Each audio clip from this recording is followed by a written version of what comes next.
អ្នកក្រមិនមែនគ្មានតម្លៃទេ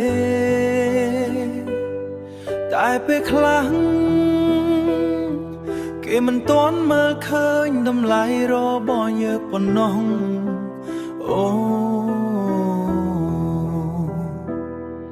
ពេលមានលុយមនុស្សជុំវិញខ្លួនច្រើនពេលគ្មានអ្វីសូម្បីតែឃើញសួរសុខទុក្ខក៏ស្ទើរមិនមា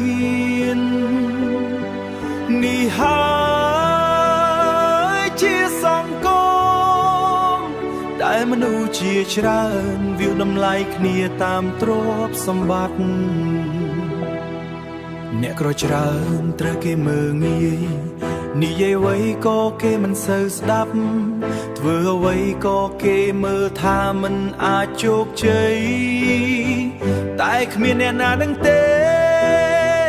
ថាមនុស្សដែលកំពុងតែតស៊ូក្នុងភាពលំបាកគឺជាមនុស្សដែលរឹងមាំជាងគេរាល់ថ្ងៃខំធ្វើការខំទ្រាំនឹងការនឿយហត់ខំសំលុយបន្តិចម្ដងដើម្បីផ្លាស់ប្ដូរជីវិតខ្លួនឯងនិងគ្រួសារពេលខ្លះហត់ណាស់ចង់បោះបង់ដែរតែព្រោះមិនចង់រស់នៅឲ្យគេងាយរហូតទើបនៅតែបន្តដើរទៅមុខកុំខ្លាចការមើលងាយរបស់អ្នកដទៃព្រោះថ្ងៃនេះគេអាចមើលរំលងយើងតែថ្ងៃមួយលទ្ធផលនៃការខំប្រឹងរបស់យើងនឹងធ្វើឲ្យគេងាកមកទទួលស្គាល់កើតមកក្រមិនមែនជាកំហុសតែបានឈប់ព្យាយាម